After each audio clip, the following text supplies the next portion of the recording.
for 141, and the topic on this pink sheet is basically, it says AMP Introductory Lecture Notes. So these notes that I'm giving you today on the first day of class basically will be on your quizzes next week, and also what we're doing in lab called Chapter 1 in the lab book on the language of anatomy will also be on your quizzes next week. So you have 2 quizzes next week, one on introductory notes, and the second one will be on the language of anatomy.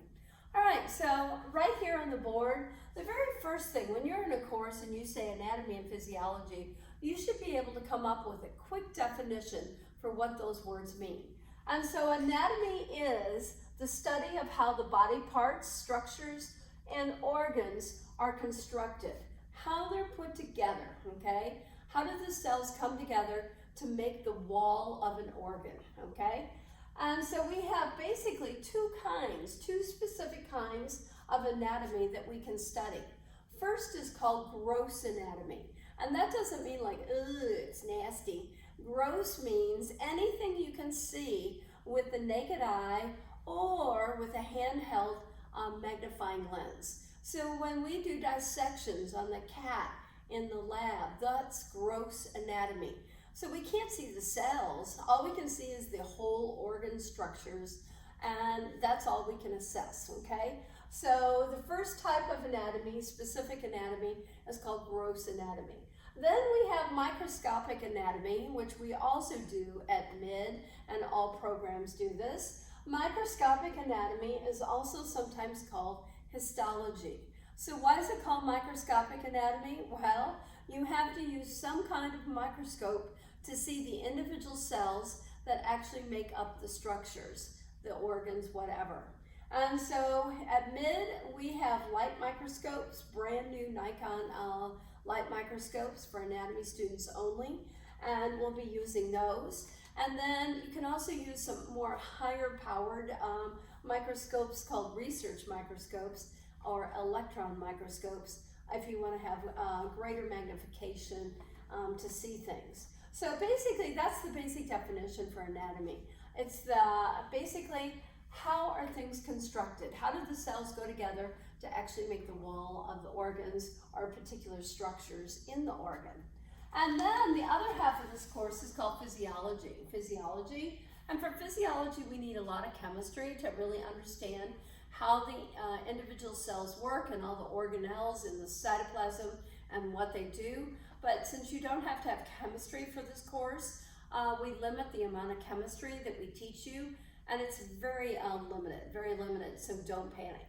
All right, so what is physiology? It's the study of how body parts, structures, and organs function, what they do, and how they do it, okay? And so functions means what are you doing and how are you accomplishing that function, what you're doing. All right, so those are the basic definitions. And then in AMP, we have something called the universal statement. And I've always liked this universal statement because it makes such sense. And so what is it? It basically says structure determines function. And this is why AMP a lot of times is taught together, because you have to understand how something's built before you can understand what it does, how it works. And so it's just like a car. You need to know the car parts first, what they're made out of, and then you can understand how they function, okay? And so another example of basically structure determines function is if you have a size 5 jeans and you just gain 15 pounds, basically, you think you're gonna fit in those? Good luck, your legs might, but when you get here to the hip area, that zipper and that button's not going to come together unless you got some pull-on jeans, right? And so I'm just saying, structure determines the function. So those jeans aren't really wearable like that. I guess you could wear them unbuttoned and unzipped, but you might get a ticket, right? And so anyway, that's an example of structure determines function. And that's how our whole series of classes in AMP are going to be designed so that you can understand that. We talk about how something's built, and then we talk about what it does, the functions. All right, now, basically, we use light microscopes because they're a lesser expensive type of equipment, so that we can see a lot of the cells that are actually going to be doing the functions for the organs. And so light microscopy is what we're going to use in the lab. We will not use electron microscopes because these cost thousands of dollars, thousands, like almost $500,000. So anyway, all of these microscopes up here basically do two things. All microscopes do two things. They magnify, which means they enlarge an object, and then the second thing they all do is called resolution, or resolving power. And so resolution means to be able to focus and make something clear, not fuzzy. And so that's what every microscope that I have listed up here does. And so light microscopes obviously use a light bulb, usually halogen bulbs, and now we have microscopes that use LED bulbs.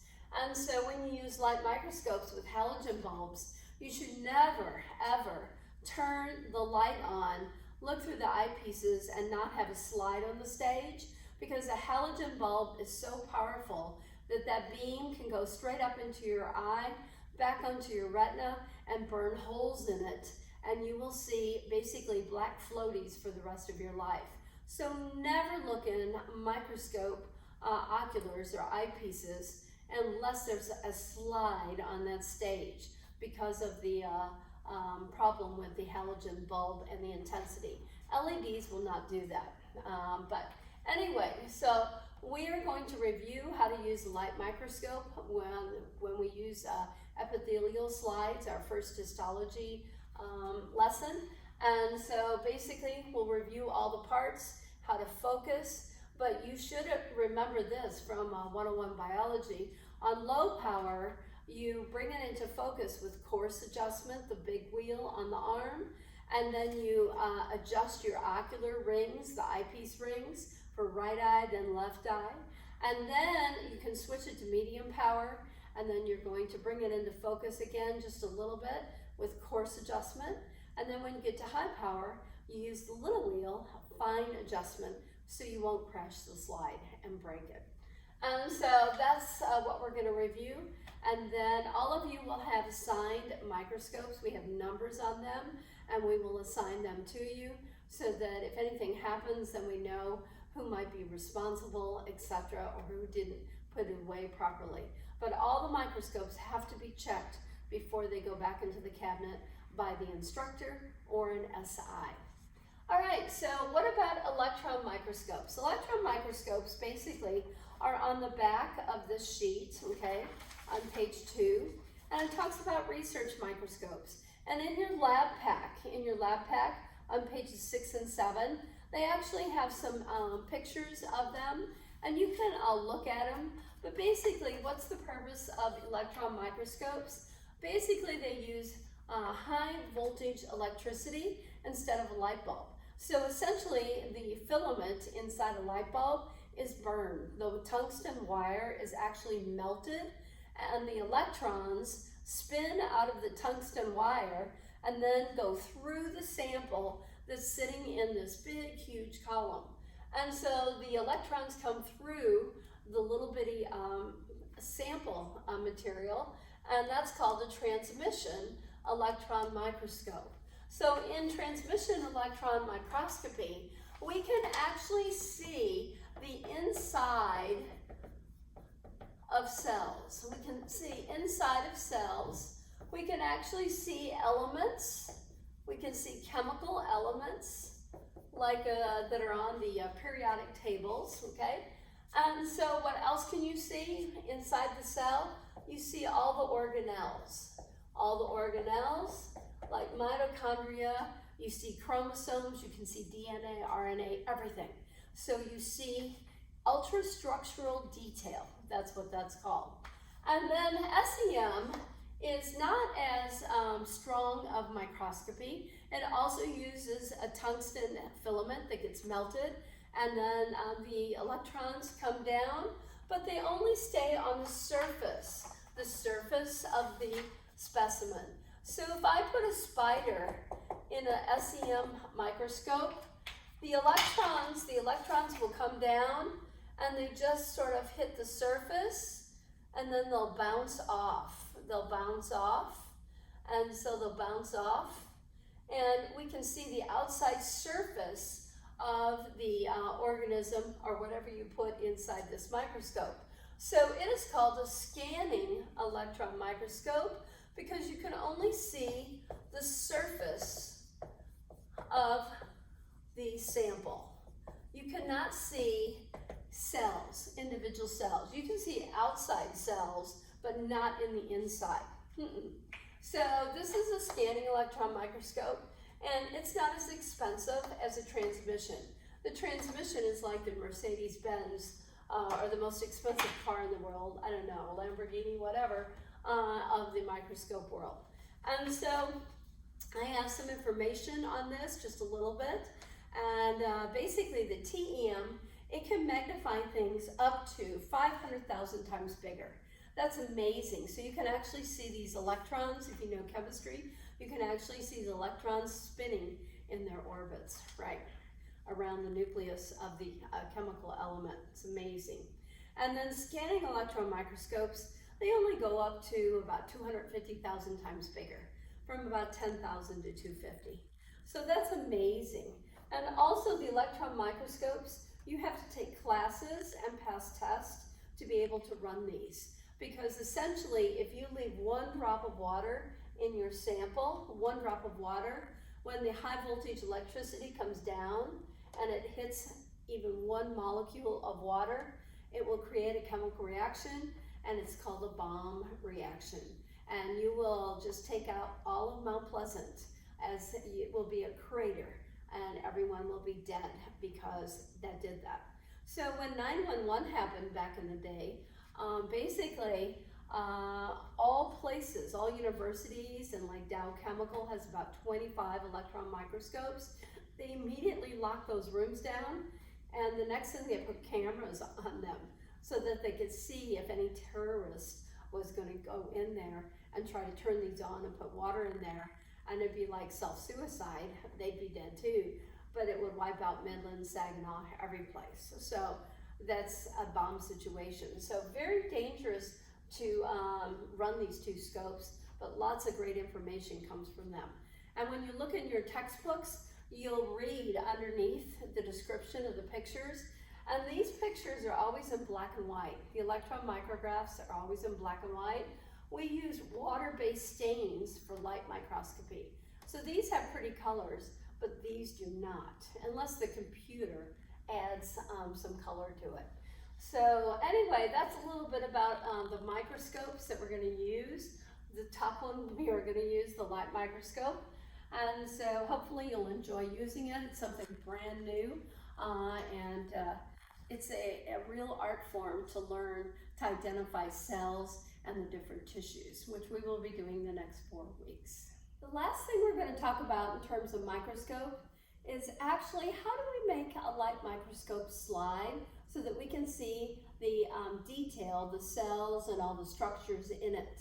And so basically there's actually a technique, a process by which we make light microscope slides, and it's called Histo Technique. Histo Technique because histo means histology, which is microscopic technique.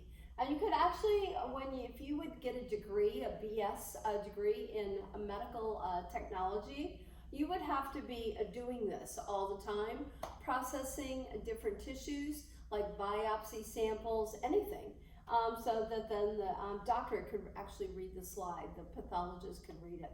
So here are the 10 steps on how we actually make really nice light microscope slides. So the first thing you have to do, and there's also a picture in your lab pack on page 4 and 5, and these steps are listed on the front of the intro notes right here.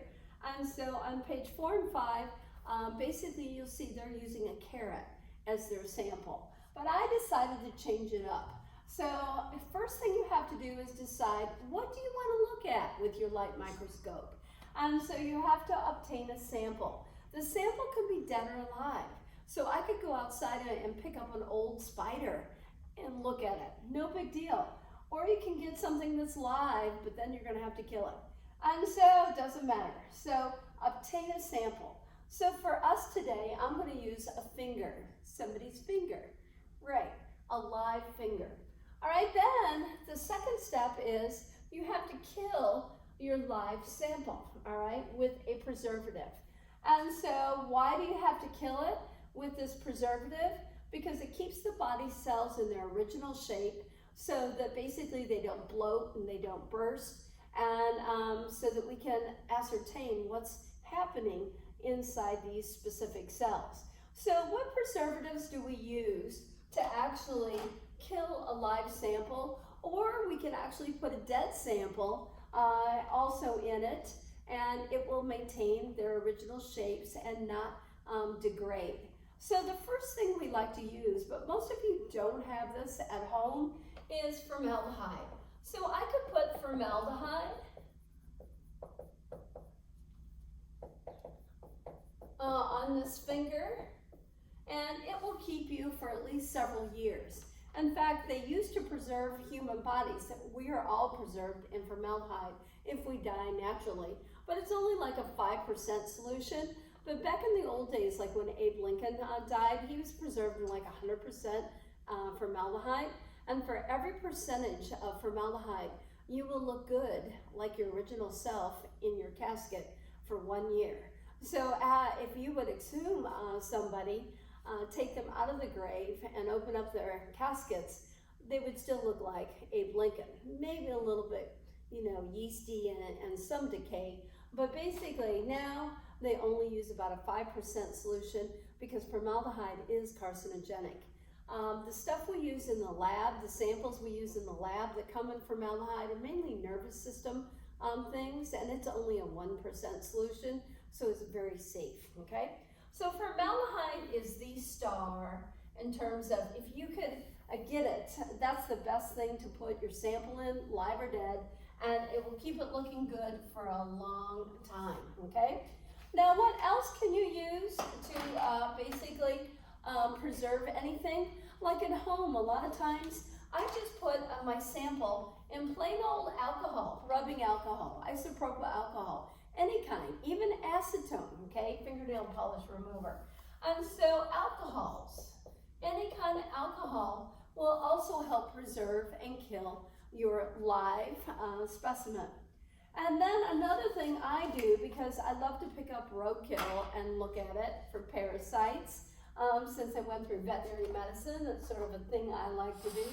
And so basically, you can actually just freeze it.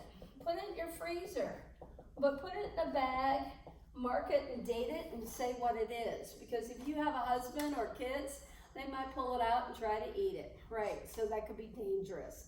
So, and you don't want to put anything that's really mangled and nasty in your freezer that you store your foods in that you will potentially eat. So that's a no-no, right? It's going to be in a separate freezer just for more safety purposes for bacteria and viruses. Even though they freeze, it takes them a while and you don't want them to escape. All right, so those are my big 3 things that we can use. And there's one more thing. You can gas anything to death. You can use gases. Gases to kill and preserve anything, right? And so gases, carbon monoxide, hydrogen, nitrous oxide, anything. And so basically gases can also help preserve quickly. So once you're done preserving your specimen, so you obtain the sample, you kill it, and then the next thing after you kill it and preserve it, you're going to cut it into smaller pieces. Because this finger is too big to go underneath a microscope. So now we basically will take a razor blade or a scalpel and we will make cuts in your sample. And so if we do vertical cuts, long cuts like this marker, basically, then those are called longitudinal sections. And yes, you have to learn abbreviations for everything in the healthcare medical world and anatomy. So LS means longitudinal section or slice, it's a vertical cut. So it's on the long axis of something, okay? So you're gonna have long pieces like spaghetti coming off here. And then if you wanna make little round sections, you cut it across the short axis, and that you go from front to back. And so basically that's called a cross section, a CS, and that's a horizontal cut. And so those would come out looking like little Cheerios, okay, basically. All right, then after you cut your sample into smaller pieces so you can handle it better, then step 4 is dehydrate. So now you want to use a series of alcohols right here, a series of alcohols to basically remove all the water and the preservative from your sample, okay? You want to make it more dry, okay? So we're going to use an alcohol series, and you will just put your sample in a 30%, say a 30% solution for maybe 10 minutes, and then you're going to move it to 70% to pull more of the water and the preservative out of your little finger slice, and then 90%, okay, alcohol to basically remove the preservative and water. So after you dehydrate, then you have to remove the alcohol from your last sample. So then step 5 is, ironically, remove the alcohol, and it's called clearing. And so you want your sample to be absolutely dry. I mean, when you touch it, it's dry. And so we use a very strong alcohol, 100% alcohol, and the alcohol we usually use is called toluene. And you don't need to know that, but I'm just saying, you just need to use a really strong proof alcohol to make this piece of finger come out and feel absolutely dry, okay? So now, once it's cleared, then we go to step 6, okay? And you're gonna embed your little sample in plastic or wax. And so to do this, we use something like a cupcake tin. And so if you're making cupcakes, you know how you have those little depressions? We will basically put plastic or wax in each one of these little depressions, and then we'll drop a little piece of a finger in each one, and then we have to bake it, okay? So you have to bake it for like a couple weeks to make it nice and hard, okay? Nice and hard. And so these are gonna be baked, say for 1 to 2 weeks to make it nice and hard. And then once you're done with this embedding process and baking it, then you're gonna take this one of these little cupcakes right here, one of these little molds, and you're gonna put it in a machine right here, a machine that's gonna slice it. And so it's like a deli slicer. And so what's the name of this machine that actually slices it? It's called a microtome. A microtome. So you need to think deli slicer, right? Deli slicer is what it does. So you turn a wheel, you actually turn a wheel, there's a razor blade up here, and it comes down and it just shaves it. It shaves it nice and thin, and little thin slices, thin sections come off with just a little bitty piece of the specimen in the center. And so that's step 7, is thin sectioning, making thin sections. And then you're gonna take one of these thin sections right there. You're gonna take one of these right here, and then you're going to mount it on a slide, a glass slide. And so all you have to do is put this on a hot plate and then let it sit on the hot plate and let it heat up. And this wax and plastic will melt to it, and so it sticks. So it's on there permanently, or at least for a while. And then the next step is we're gonna add stain to our slide, okay? Stain. And we have 3 basic kinds of stains that we're gonna apply. And basically, it's based on the pH of where the sample died in its cellular processes. So basically, these 3 terms we use all the time in anatomy.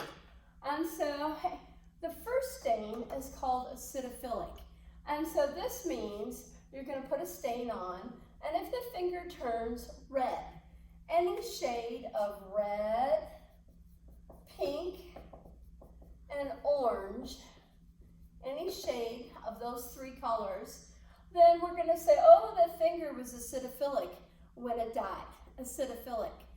And so that means it died at an acid pH. Acid pH, and an acid pH is 0 to 6.9, right, if you've had chemistry. Great. Philic means to love, philic, so it loves acid pH. Now, let's go to the purple.